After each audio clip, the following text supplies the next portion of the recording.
Welcome to Bullionites episode about entrepreneurship and being a parent. Today's episode, the first episode, I want to tackle the most basic problem or challenge that comes up when you want to become an entrepreneur and you are a parent. Now, you might think it's about how to deal with the kids and how to deal with the scheduling and all that, right? No, that's not it. This is how basic we're going. We're going to peel the layers and peel the layers and peel the layers and get you to a point where you start off from the beginning so that you learn everything the correct way so you can be very powerful when you make your decisions. Here's the first and biggest challenge that everyone has when they want to become an entrepreneur or start a business and they're a parent. The first challenge is, when do I make that decision? Or should I make that decision?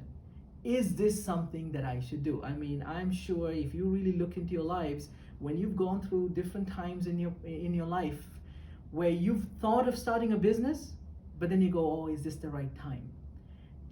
Then something happens in your life, and then either you get pregnant and you have your second child, or as a couple you have children and they're starting a different stage in school, and then they're going, no, let's put this off. We want stability. Let's make this decision again later, right? So this, a lot of people can relate to. Should I make the decision to become an entrepreneur while I'm a parent? If I have one child, two children, like I have 4 kids, so I can relate, okay? So here's the challenge. The decision to become an entrepreneur or to start a business while you're a parent itself is challenging. So here's the solution for it. Understand that number one, whether you're a parent or not, if you desire something, you have to go after it.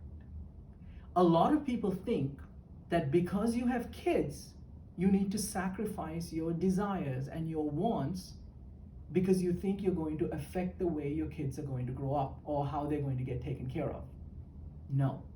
First, compartmentalize the fact that you have children and you're a parent, and the fact that you want to have a business. You want to create your own destiny. You want to have, a particular lifestyle. Compartmentalize that. Don't bring the two together. Yes, it's true. You are a parent. Yes, you have to wake up earlier than most people. Yes, you have to change diapers and take care of kids, and kids will be screaming while you're in the bathroom, and all that happens. Okay, it happens to me. But you can't take that when you calculate the decision to become an entrepreneur. Here's another way to do it. You want a better lifestyle. You want control of your time and your life. I mean, we'll deal with what we call the goals of entrepreneurship in later episodes. And we also have to know the reasons what those goals are, because if not, some people get confused and they become an entrepreneur and they fail because they don't understand the reasons. But we'll cover that. But going back to whether you should make the decision to become an entrepreneur, here's the best way to do it. One, you compartmentalize the fact that you're a parent and you have a family, and then you look at your dreams separately, okay? Some people might say, hey, Mukarram, well, what if my dreams don't align with my family? Well, don't worry. Your family will always benefit from you becoming a better person. Understand that.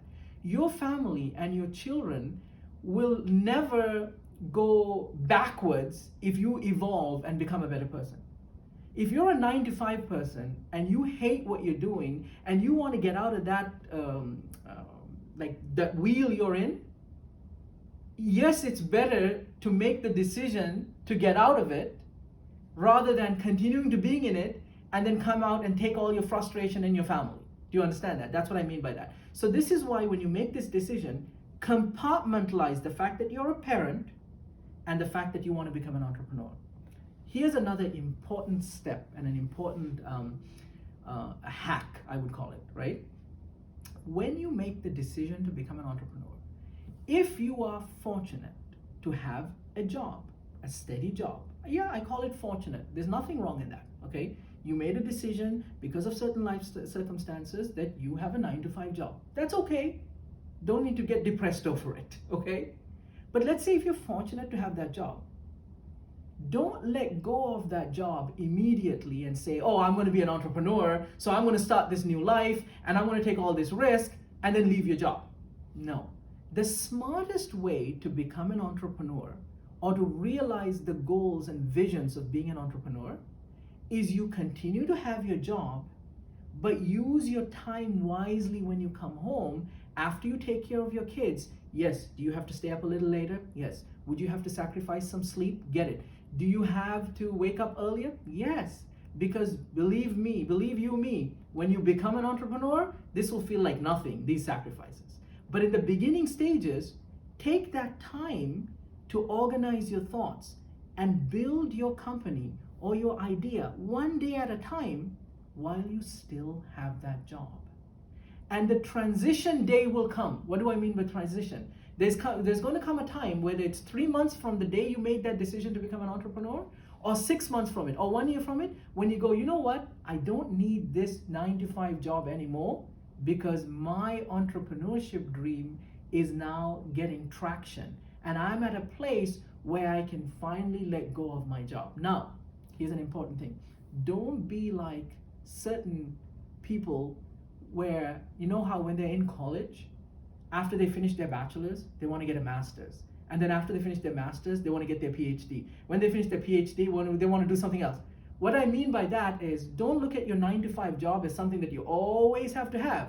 Always have the goal. Hey, I'm going to leave this when the timing is correct. And you'll understand the timing. Because this example of a college, of someone who's addicted to school, is someone who is afraid of life.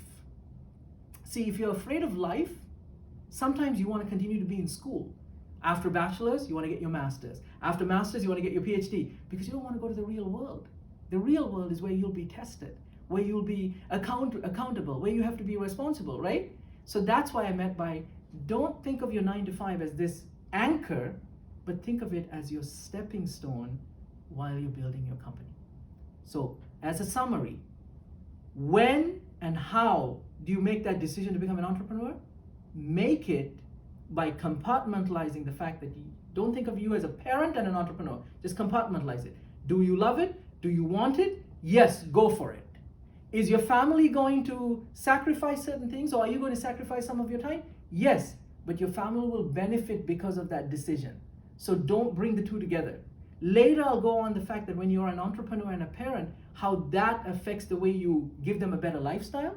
But in the beginning, the first step, make that decision by compartmentalizing it.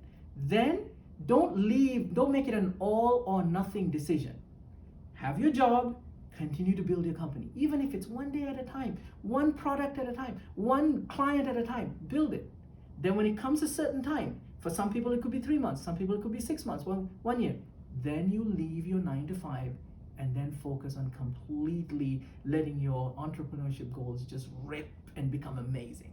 Okay, so don't forget, if you have any comments, if you want any suggestions, if you don't like this idea, whatever it is, let us know, and then we'll continue to make these episodes better. But remember, I'm giving you advice from real life examples and how I and a lot of my friends have gone through this. So please let us know what you think.